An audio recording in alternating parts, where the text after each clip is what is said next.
இறைவணக்கத்துடன் நிகழ்ச்சி துவங்க உள்ளது. இறைவணக்கம் பாடுபவர் குமாரி அம்மு, பத்மாசேஷாத்ரி பள்ளியின் இசை ஆசிரியை. நமோ நமஸ்தே நமோ நமஸ்தே கீர்வாணி நமோ நமஸ்தே கீர்வாணி நாத பிந்து கலாஸ்ரேணி நமோ நமஸ்தே.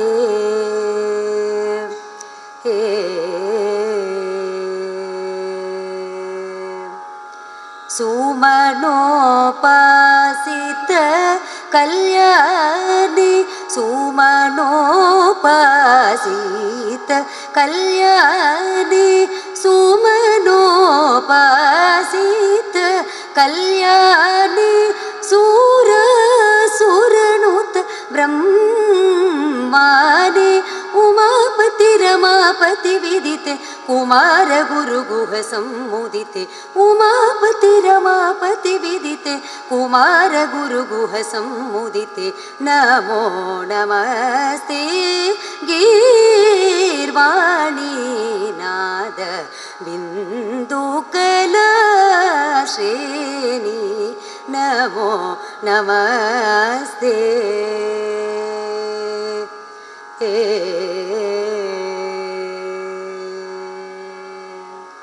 நன்றி. இந்த பாரத நாட்டில் பிறந்திருக்கிற ஒவ்வொருக்கும் முக்கியமாக தெரிஞ்ச முண்டாசு கட்டிய 2 பேர் எல்லாருக்குமே தெரியும். அவங்களுடைய படத்தை தான் நம்ம இங்கே பார்க்குறோம். பாரதியார், விவேகானந்தர். இந்த விவேகானந்தர், பாரதியார் இவர்கள் இந்துக்களுக்கு சொல்லியிருக்கக்கூடிய கருத்துக்கள் இந்துக்களை உள்ளவர்களாக ஆக்கியது. இந்த விஷயங்கள் எல்லாம் எல்லாருக்கும் போகணும் அப்படிங்கிறதுக்காக தான் இந்த விவேக பாரதி அமைப்பு செயல்பட்டு வருது. என்னுடைய தந்தையார் திரு RBVS மணியன் அவர்கள் நிறைய புத்தகங்கள் இந்த விவேக பாரதி சார்பில் வெளியிட்டிருக்காங்க. அந்த அமைப்பு சார்பில் முதலாக ஒரு தொடர் சொற்பொழிவு நிகழ்ச்சி ஏற்பாடாகி இப்போ நடந்து கொண்டு வருகிறது. இந்த நிகழ்ச்சிக்கு வந்திருக்கிற எல்லாரையும் வருக வருக, பெரியோர்கள் எல்லாரையும், தாய்மார்கள் எல்லாரையும் வருக வருக என்று வரவேற்கிறேன். இந்த தொடர் சொற்பொழிவில் முதல் சொற்பொழிவாக இன்றைக்கு விவேகானந்தரின் பாரத தரிசனம் அப்படிங்கிற தலைப்பில் நிகழ்ச்சி இருக்கும், சொற்பொழிவு இருக்கும். நம்ம இன்றைக்கி நிறைய பேர் வந்திருக்கோம். இந்த சொற்பொழிவினுடைய நோட்டீஸ் அங்கே வெளியில் இருக்குது. சொற்பொழிவு முடிச்சுட்டு போகும்போது நம்ம எடுத்துகிட்டு போய் நம்மளுடைய உறவினர்கள், நண்பர்கள், இன்னும் நிறைய பேருக்கு இந்த விஷயங்கள் போகணும் அப்படிங்கிறதுக்காக நிறைய பேரை தொடர்பு கொண்டு நம்ம சொல்லி நிறைய பேரை வரும்படியாக செய்யணும். முதல்ல ஒரு விவேகானந்தர் மேலே ஒரு பாடல்.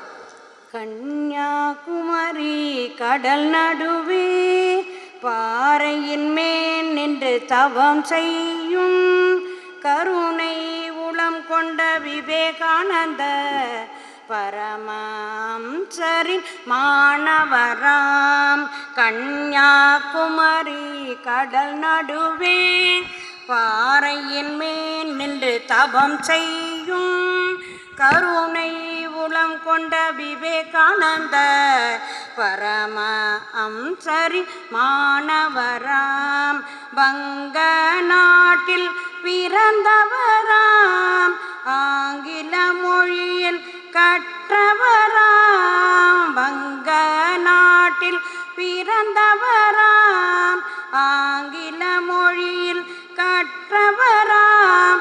வானவர் என்றும் புகழ் பாடி இளமையில் கல்வியும் கற்று வந்தார். வானவர் என்றும் புகழ் பாடி இளமையில் கல்வியும் கற்று வந்தார். அறத்தை உலகிற்கு போதிக்க அமெரிக்க நாட்டிற்கு சென்றிருந்தார்.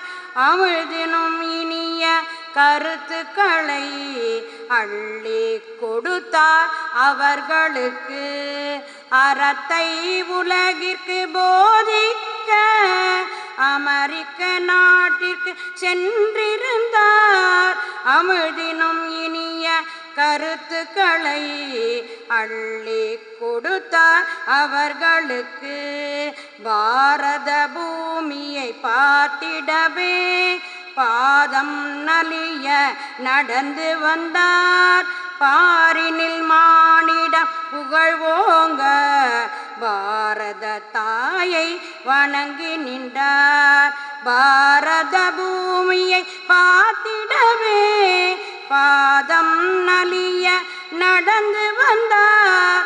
பாரினில் மானிடர் புகழ்வோங்க பாரத தாயை வணங்கி நின்றார்.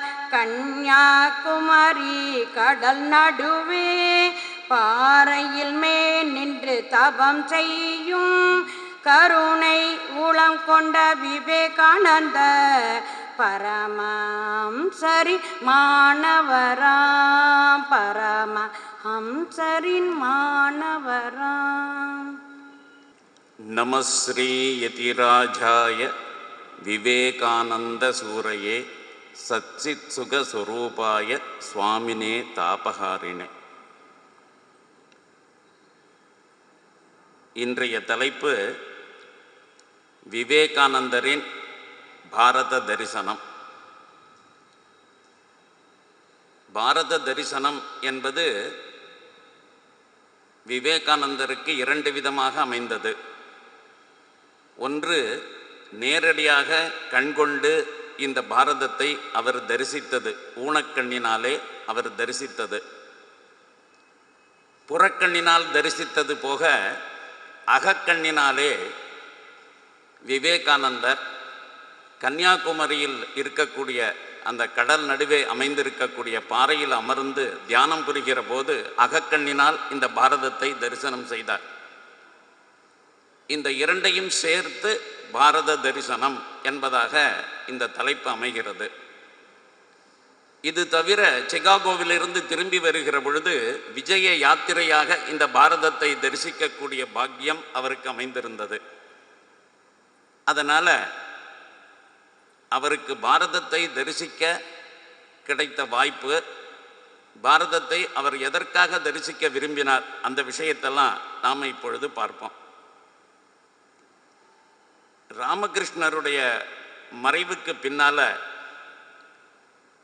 சுவாமிஜியும், சுவாமிஜி என்று நான் சொல்லுகிற பொழுது சுவாமி விவேகானந்தரை குறிப்பிடுகிறேன், சுவாமிஜியும் அவரோடு கூட இருக்கக்கூடிய மற்ற குருபாய்கள் அவர்கள் எல்லோருமாக சேர்ந்து 1887 ஜனவரி 3 என்று முறையான சந்நியாச தீட்சை, சந்நியாச நாமம் அதை பெறுவது என்பதாக முடிவு செய்தார்கள். காவி உடை என்பது ராமகிருஷ்ணரே கொடுத்து விட்டார். காவி உடை ராமகிருஷ்ணர் தந்ததற்கு பின்னாலே, ராமகிருஷ்ணருடைய மறைவுக்கு பின்னாலே இந்த நிகழ்ச்சியானது அமைகிறது.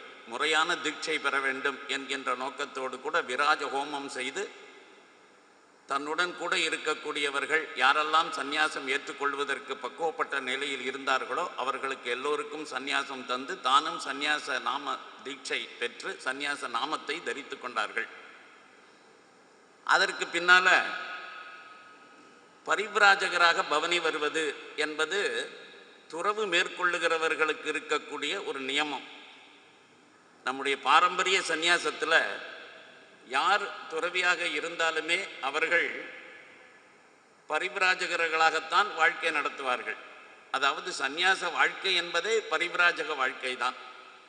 அதில் பரிவ்ராஜக வாழ்க்கை என்பது ஒரு போர்ஷன், அதுக்கப்புறம் வேறு எங்கேயோ ஒரு போர்ஷன், அப்படி என்பதாக இரண்டு கிடையாது. இந்த பரிவ்ராஜக என்பது வாண்டரிங் ரெக்ளூஸ் அல்லது ஒரு வாண்டரிங் மெண்டிகண்ட், வாண்டரிங் மங்க். எதனால் வாண்டர் பண்ணணும் அப்படின்னாக்க, சந்நியாசம் எடுத்ததற்கு பின்னால் சந்நியாச தர்மத்தின்படி ஒரு இடத்துல 3 நாட்களுக்கு மேலே அவர்கள் தங்கக்கூடாது என்கின்ற நியமம் இருக்கிறது. இப்பொழுது நாம் பார்க்கக்கூடிய சன்னியாசிகள் பெரும்பாலானவர்கள் ஏதாவது ஒரு இன்ஸ்டிடியூஷனுடைய பொறுப்பில் இருக்கக்கூடியவர்கள் அல்லது மடாதிபதிகளாக இருக்கக்கூடியவர்கள். ஆகவே அவர்களுக்கு இந்த விதிமுறைகள் பொருந்தாது. இப்பொழுது இருக்கக்கூடியது சுவாமி விவேகானந்தரை உருவாக்கியதற்கு பின்னால் இதற்கு பேர் neo monastic order. Swami Vivekanandar was the founder of the neo monastic order. இந்த நியோ மொனாஸ்டிக் ஆர்டர் இதற்கு முன்னாடி ஆதி சங்கராச்சாரியாரும் ஒரு பெரிய மொனாஸ்டிக் ஆர்டரை கிரியேட் பண்ணார். அவர் கிரியேட் பண்ணின மொனாஸ்டிக் ஆர்டரில் கூட அந்த மொனஸ்டிக் ஹெட்ஸ், அந்த மட் ஹெட்ஸ், அவர்களுக்கு இந்த பரிவிராஜகர்களாகவே இருப்பது என்பது கிடையாது. ஆனால் சந்நியாசம் என்பது தனி மனித வாழ்க்கையில் ஒருவன் உலகத்தை வெறுத்து வாழ்க்கையினுடைய நிறைவு பகுதியில் இனிமேல் வாழ்ந்தது முடிந்தது பின்னால் வானப்பிரஸ்த ஆசிரமத்திற்கு பின்னால் சந்நியாசம் மேற்கொள்ளுகிற பொழுது அவர்கள் பரிவிராஜகர்களாக இருக்க வேண்டும் என்பது நியதி. அது இளைஞனாக இருந்தாலும் சரி, நடுத்தர வயதாக இருந்தாலும் சரி, இதுதான் விதிமுறை. ஆனாலும் கூட பல பேர் அந்த பரிவிராஜகர்களாக இருக்கக்கூடியவர்கள் இந்த தேசத்தினுடைய பல்வேறு பகுதிகளுக்கு சென்று தீர்த்தாடனம் செய்வது என்பது மரபு. ஆகவே ராமகிருஷ்ணருடைய சீடர்களுக்கும் கூட துறவு மேற்கொண்டதற்கு பின்னாலே இந்த அவா அவர்களுடைய உள்ளத்தில் முகிழ்த்தது. தாங்களும் கூட தீர்த்தாடனம் செய்ய வேண்டும் என்று விரும்பினார்கள். ஆகவே அவரவர்கள் போக்கில் அவர்கள் தீர்த்தாடனம் செய்வதற்காக சென்றார்கள். சுவாமிஜிக்கும் அதுபோல பரிவிராஜகராக பவனி வர வேண்டும் என்கின்ற ஆசை எழுந்தது. ஆனால் சுவாமிஜிக்கு எழுந்த இந்த ஆசையானது பரிவிராஜக என்கின்ற வார்த்தைக்கு பதமே, சமஸ்கிருத வார்த்தைக்கு பதமே வாண்டரிங் மங்க், அப்படிதான் பரிவிராஜக, அதான் அந்த வார்த்தை. ஆகவே அப்படி பரிவிராஜகராக பவனி வர வேண்டும் என்று அவரும் எடுத்த முடிவின் போது அவருக்கு வெறுமன தீர்த்தாடனம் பண்ணுறது, புண்ணிய ஸ்தலங்களுக்கு போவது, அந்த புண்ணியத்தை தேடிக்கொள்வதற்காக தீர்த்தாடனம் செய்வது என்கின்ற அந்த நோக்கத்திற்காக மட்டும் சுவாமிஜி இந்த பாரத தரிசனத்தை அல்லது யாத்திரையை அவர் மேற்கொள்ளவில்லை. அவர் மனசில் வேறொன்று இருந்தது. தன்னுடைய வாழ்க்கையில் தான் எப்படிப்பட்ட பணியை செய்ய வேண்டும். அதாவது சுவாமிஜி இந்த விஷயத்தில் நமக்கு ஒரு மிகப்பெரிய வழிகாட்டுதல் செய்திருக்கிறார்.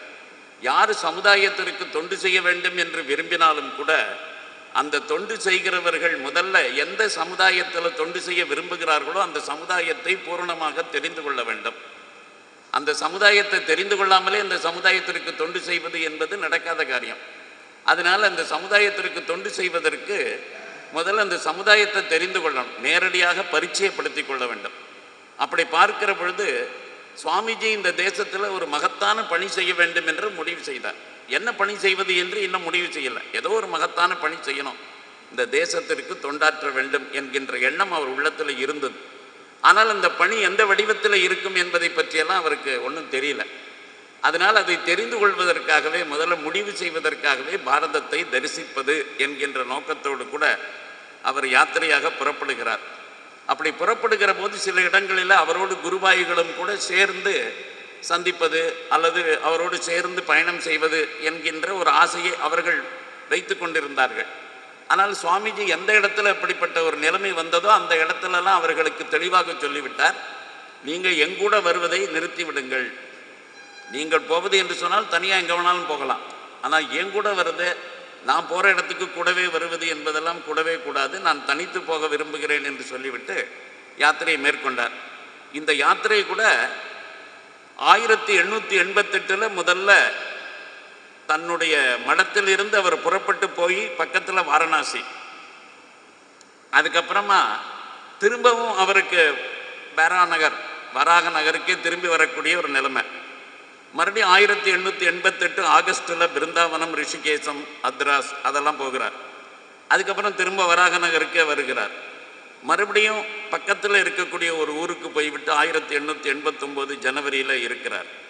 அப்புறம் ஜனவரியிலிருந்து டிசம்பர் வரைக்கும் யாத்திரை மேற்கொள்ள முடியவில்லை. 1889 டிசம்பரில் யாத்திரை மேற்கொண்டு அலகாபாத், காசிப்பூர் அந்த இடத்துக்கு போய்விட்டு திரும்பி வருகிறார். 1890 திரும்பி வந்து விடுகிறார் ஏப்ரலில். அப்புறமா 1890 ஜூலையில் புறப்பட்டவர் அதுக்கப்புறம் வராக நகருக்கு திரும்பி வரல. அதுக்கப்புறம் அவருடைய யாத்திரையானது தொடர்கிறது. அந்த யாத்திரையானது தொடர்ந்து அதுக்கப்புறம் சிகாகோவுக்கும் போய்விட்டு அதற்கப்புறம் அவர் கல்கத்தாவிற்கு திரும்பி வருகிற போது மட்டும்தான் அந்த யாத்திரையானது நிறைவு பெறுகிறது என்பதாக நாம் சொல்லலாம். அப்படி ஜூலையில் தொடங்கி பாகல்பூர், வைத்தியநாத், காஷி, அயோத்தியா, அல்மோரா, கர்ணப்பிரயாக், ருத்ரப்பிரயாக் இப்படி பல இடங்களையெல்லாம் தரிசித்து கொண்டு அவர் டெல்லி வந்து அதுக்கப்புறமா 1891 பிப்ரவரியில் ஆழ்வார், ஜெய்ப்பூர், அஜ்மீர், அப்புறம் மவுண்ட் ஆபு, கேத்ரி சமஸ்தானம், அதுக்கப்புறமா மறுபடியும் அகமதாபாத், ஜுனாகட், கிர்னார், சோம்நாத், கத்தியவார் என்பதாக, அதாவது பாரதத்தினுடைய கிழக்கு பாரதத்திலேருந்து புறப்பட்டு வட பாரதத்திற்கு போய் மேற்கு பாரதத்திற்கு வந்து அப்புறம் தென் பாரதத்தை நோக்கி வருகிறார். அதனால காண்ட்வா. அப்புறம் 1892 ஜூலையில் மும்பை, புனே, மகாபலேஸ்வர், கோலாப்பூர்லாம் போயிட்டு 1892 அக்டோபரில் பெல்காம், அப்புறம் கோவா, அப்புறம் மெர்கா, அப்புறம் பெங்களூர், மைசூர், திருச்சூர், கொடுங்கல்லூர், எர்ணாகுளம், அப்புறம் திருவனந்தபுரம் வந்து அதுக்கப்புறம் கன்னியாகுமரிக்கு வந்து சேருகிறார். கன்னியாகுமரியில் தான் அவர் தன்னுடைய வாழ்க்கையினுடைய பணி என்ன என்பதை முடிவு செய்கிறார். அப்படி முடிவு செய்த இடம் என்கின்ற காரணத்தினால தான் அவர் எந்த பாறையில் தியானம் செய்தாரோ அந்த பாறையில் இன்றைய தினம் ஒரு மகத்தான நினைவாலயமானது நின்று கொண்டிருக்கிறது. அந்த நினைவாலயத்தினுடைய நோக்கம், அவர் இந்த இடத்துல தான் வாழ்க்கையில் ஒரு முக்கியமான முடிவெடுத்தார். அதை உலகத்திற்கு தெரிவிப்பது போல இன்றைக்கு பிரம்மாண்டமான நினைவாலயம். நம்ம தேசத்தில் இருக்கக்கூடியவர்கள் எல்லோருமே ரொம்ப பெருமிதப்பட வேண்டிய ஒரு விஷயம், கடல் நடுப்புற மிக பிரம்மாண்டமான ஒரு ஆலயம், யாராலும் கற்பனை செய்து பார்க்க முடியாத அளவுக்கு ஒரு மகோன்னதமான ஆலயம். கடந்த இதில் ஒரு விசேஷம் என்னன்னா, 1970 அதனுடைய தொடக்க விழா நடந்தது. இன்றைக்கு 2000 நாம சொச்சம் 12-13 இருக்கோம். கிட்டத்தட்ட ஒரு 40 ஆண்டுகளுக்கு மேலாகிவிட்டது, 42 ஆண்டுகள் ஆகிவிட்டது. இந்த இனாகுரேஷன் போது இது எவ்வளவு புதுமையாக இருந்ததோ, அன்னைக்கு எவ்வளவு ஃப்ரெஷ்ஷாக இருந்ததோ அந்த கட்டடம், அதே மாதிரி இன்றைக்கும் அந்த நினைவாலயம் பராமரிக்கப்படுகிறது. இது எந்த ஒரு அரசாங்கத்தினுடைய கையில் இருந்திருந்தாலும் சாத்தியம் இல்லை. இது விவேகானந்த கேந்திர அமைப்பின் கீழே இருக்கிற காரணத்தினால இது சாத்தியமாக ஆகியிருக்கிறது. அதனால அதாவது ஈடுபாடு, அந்த நினைவாலயத்தை வெறும் கருங்கல் கட்டிடமாக பார்க்கிறவர்கள் அதை நிர்வகிக்கவில்லை. அவர்கள் எல்லோருமே அதில் உயிர் துடிப்பை பார்க்கிறார்கள், விவேகானந்தரை பார்க்கிறார்கள்.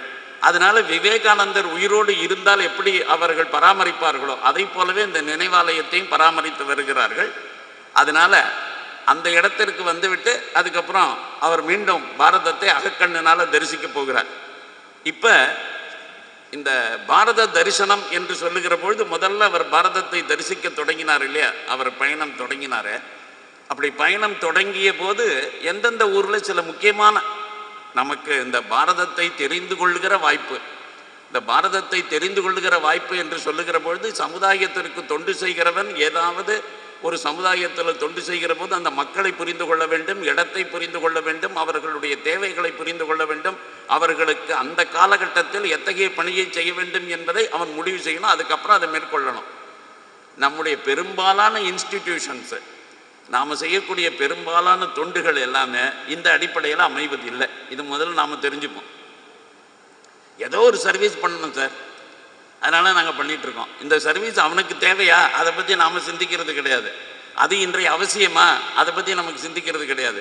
எந்த தொண்டை மக்கள் விரும்புவார்களோ, எந்த தொண்டுக்கு மக்கள் சப்போர்ட் இருக்குமோ அந்த மாதிரி ஏதாவது ஒன்று செய்யணும்னு ஆசைப்படுறோமே தவிர, நாம் இதை செய்தால்தான் இந்த தேசத்துக்கும் மக்களுக்கும் நல்லது, இதை யார் சப்போர்ட் பண்ணாலும் பண்ணாட்டாலும் நான் செய்வேன் அப்படிங்கிற மாதிரி ஒரு துணிச்சல், அந்த மாதிரி முடிவெடுக்கக்கூடிய நிலையில் யாருமே இல்லை.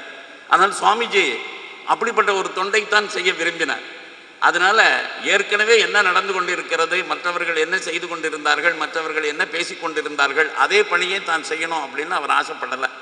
அதனால் அவர் போகிற இடங்கள் எல்லாத்திலுமே 3 விதமான தரிசனம்.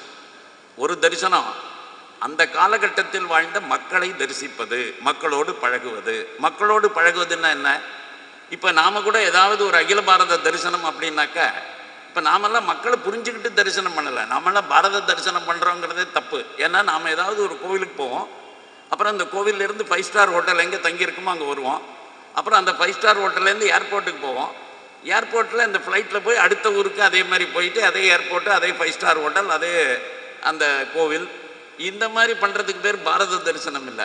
அதில் எந்த தரிசனமுமே நடக்காது, மக்களையும் புரிஞ்சிக்க முடியாது, நாட்டையும் புரிஞ்சிக்க முடியாது. ஆனால் சுவாமிஜி விரும்பின பாரத தரிசனம் அல்லது நாம் பாரத தரிசனம் பண்ணணும்னா எப்படி பண்ணணும்னாக்க, சுவாமிஜி செய்தது போல எல்லா தரப்பட்ட மக்களையும் சந்திக்க வேண்டும். அது நடந்து போய் சாத்தியமானால் நடந்து போய் சந்திப்போம். பயணம் ரயில் பெட்டியில் பயணம் செய்வதன் மூலமாக முடிந்தால் ரயில் பெட்டியில் பயணம் செய்வோம். பஸ்ஸில் போக முடிஞ்சால் பஸ்ஸில் போவோம், எதில் வேண்டுமானாலும் போகலாம். ஆனால் நமக்கு மக்களோடு தொடர்பு ஏற்பட வேண்டும். மக்களுடைய பிரத்யட்ச நிலைமை என்ன, இதை எல்லாரும் பார்க்கணும். அப்போ பார்த்தா தான் அவர்களை புரிஞ்சு கொள்ள முடியும். அதுக்கப்புறம் ஒரு குறிப்பிட்ட வட்டாரத்தில் ஒரு குறிப்பிட்ட மக்கள் மத்தியில் மட்டுமே நாம் பழகிறதுனால எதையும் புரிஞ்சிக்க முடியாது. ஆனால் அதனால சுவாமிஜி என்ன விரும்பினார்னா, ஏழைகள், நடு ரோட்டில் வாழ்கிறவர்கள், பிளாட்ஃபாரத்தில் தங்கி இருக்கிறவர்கள், குடிசைகளில் தங்கி இருக்கக்கூடியவர்கள், அன்றாட சாப்பாட்டுக்கே அல்லல் பட்டு கொண்டு இருக்கக்கூடியவர்கள், அவர்களோடும் தங்கி இருந்தார். பெரிய மகாராஜாக்கள், சுதேசி சமஸ்தானங்களைச் சேர்ந்தவர்கள், அவர்களுடைய அரண்மனைகளில் தங்கியிருந்தார். நிறைய படித்தவன், பெரிய ப்ரொஃபஸர் அல்லது ஒரு பெரிய கல்லூரியில் இருக்கிறவன், ஒரு பெரிய அட்வொகேட், ஒரு பெரிய ஜட்ஜு, அவர்களுடைய வீடுகளில் தங்கியிருந்தார். அதை போலவே சாதாரண படிக்காத ஒரு இல்லிட்ரேட் ஃபெலோ, அவனோடையும் தங்கியிருந்தார். அதனால் அவருக்கு இந்த சமுதாயத்தினுடைய ஒரு கம்ப்ளீட்டாக ஒரு cross section of the population அப்படின்னு நம்ம சொல்லுவோம் இல்லையா, அந்த கிராஸ் செக்ஷன் அப்படிங்கிறத என்னங்கிறத அவரால் புரிந்து கொள்ள முடிந்தது. இதில் வாரணாசியில் அவருடைய யாத்திரை தொடங்குகிறது. அவர் சென்ற முதல் இடம் வாரணாசி.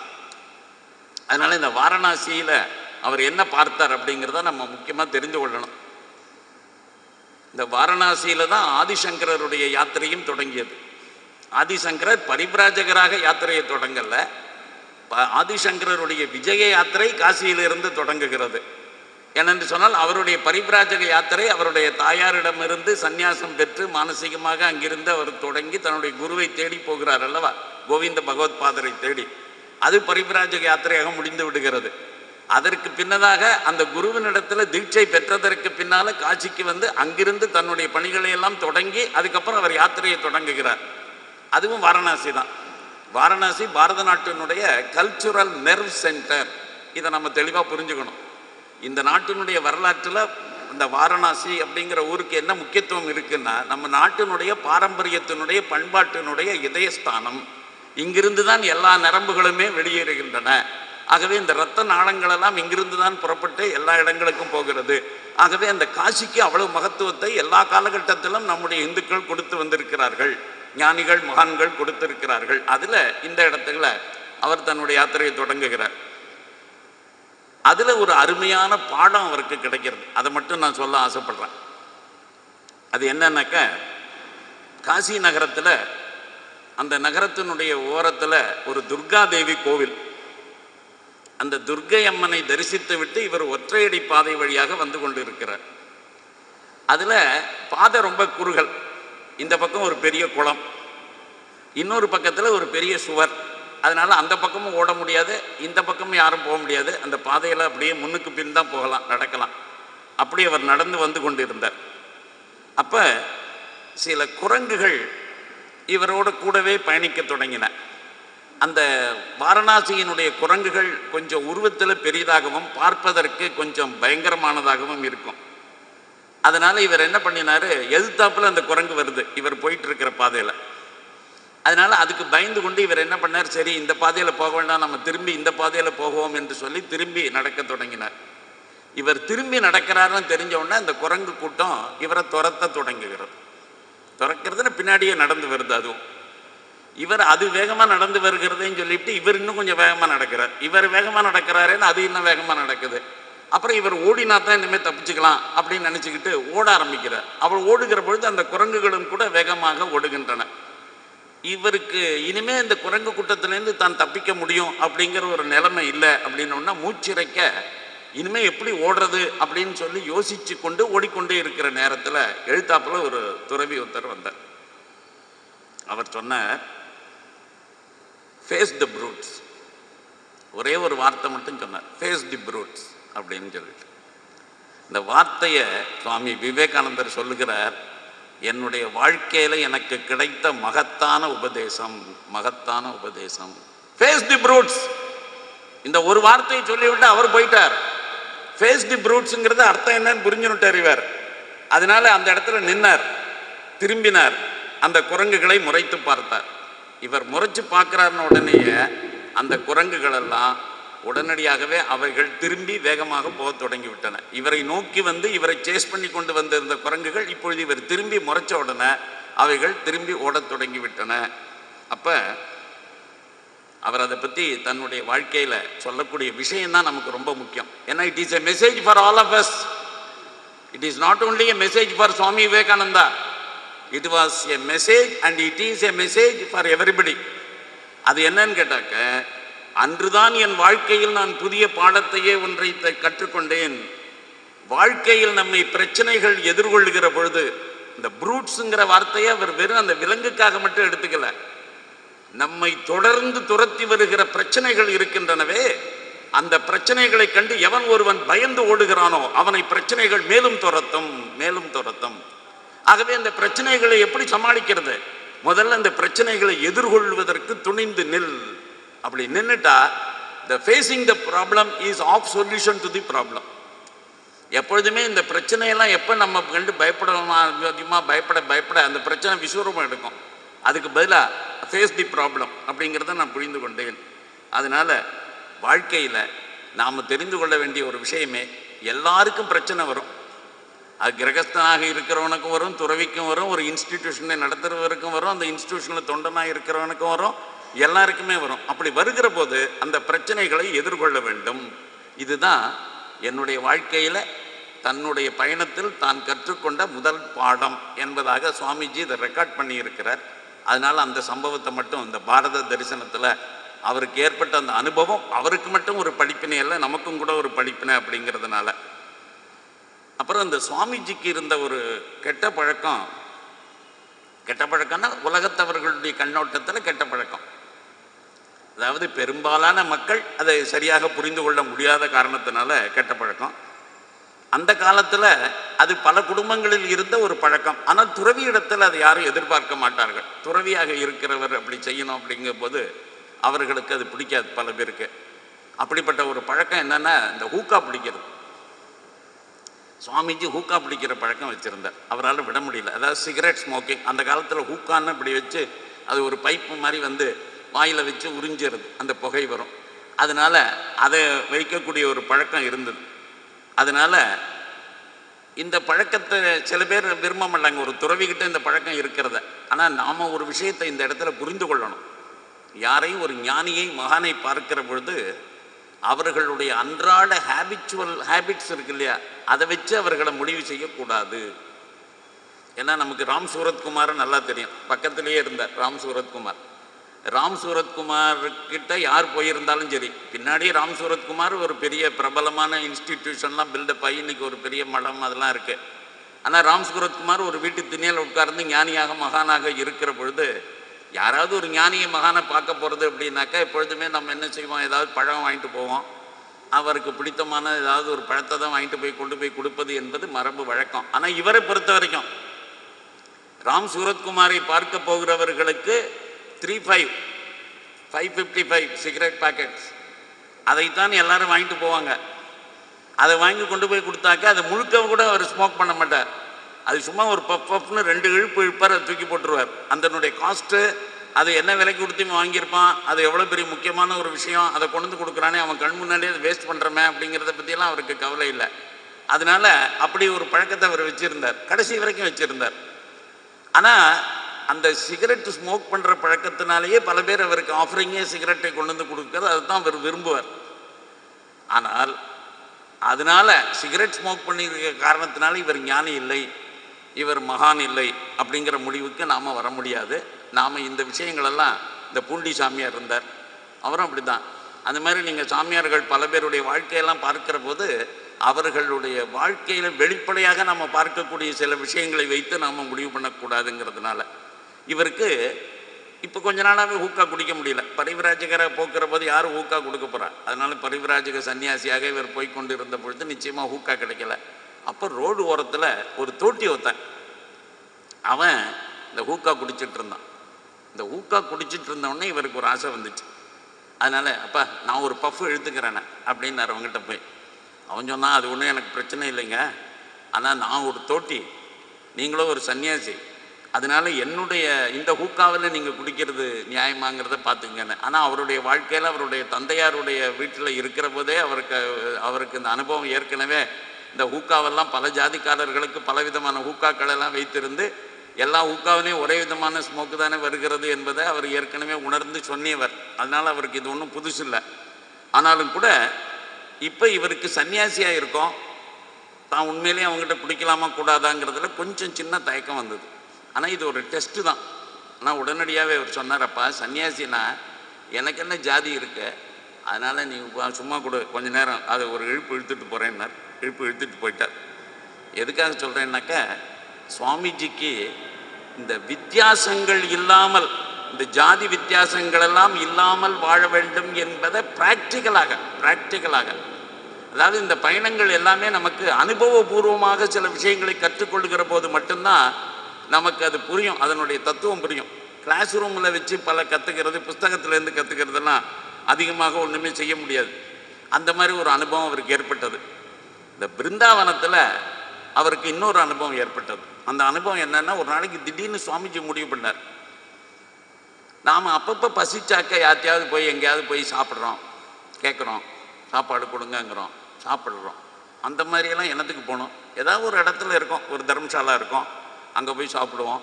இல்லைன்னா யாராவது ஒருத்தர் வந்து சாப்பிட்றதுக்கு நம்ம போய் பசிக்கிறது அப்படின்னு சொன்னால் சன்னியாசின்னொன்னே சரின்னு கொடுக்க போகிறாங்க. பரிவிராஜக சன்னியாசிக்கு யார் வேணாலும் கொடுப்பாங்க. ஆனால் இவர் என்ன முடிவு பண்ணார், நான் எதுக்காக அப்படியாவது போய் சாப்பிட்ணுமா, இந்த பாழு வயிற்றுக்கு அப்படியாவது சோறு போடணுமா, நான் உண்மையிலேயே சாப்பிட்றதில்ல, என்னை தேடி உணவு வரணும், அப்போ தான் நான் சாப்பிடுவேன், அப்படி இல்லைன்னா நான் சாப்பிட மாட்டேன் அப்படின்னு ஒரு முடிவெடுத்தா என்ன அப்படின்னு திடீர்னு ஒரு வைராக்கியம் பிருந்தாவனத்தில் வந்தது இவருக்கு. அப்படி பிருந்தாவனத்தில் இருக்கிற போது இந்த வைராக்கியம் எப்படிப்பட்ட வைராக்கியம்னா, இருக்கும் இடம் தேடி என் பசிக்கே அன்னம் உருக்கமுடன் கொண்டு வந்தால் உண்பேன், பெருக்க அழைத்தாலும் போகேன் ஹரணே, என் தேகம் இழைத்தாலும் போகேன் இனி என்ற பட்டினத்தாருடைய நிலை. பட்டினத்தார் முதல்ல அப்படிதான், யார் வீட்டுக்கு வேணாலும் போய் வாசல் நின்று கேட்பாரு. அது கரத்தில் பிட்சா, அப்படியே கரத்தில் வாங்கி சாப்பிட்றது. முதல்ல பிட்சா பாத்திரத்தில் வாங்கிறது, அப்புறம் அதை தூக்கி எறிஞ்சார். ஒரு நாளைக்கு பிட்சா பாத்திரமே தேவையில்லைன்னு தூக்கி போட்டார். அதுக்கப்புறம் கையில் அப்படியே வாங்கி சாப்பிட்டு அப்படியே தொடச்சிட்டு போகிறது. சேஷாத்திரி சுவாமிகள் பல நேரத்தில் அப்படி தான் பண்ணிகிட்டு இருந்தார். அதனால் அப்படியே வாங்கி சாப்பிட்டுட்டு இப்படியே தொடச்சிட்டு, அது கூட எச்சகையெல்லாம் அலம்ப மாட்டார். அந்த பழக்கமெல்லாம் சேஷாத்திரி சுவாமிகளுக்கு கிடையாது.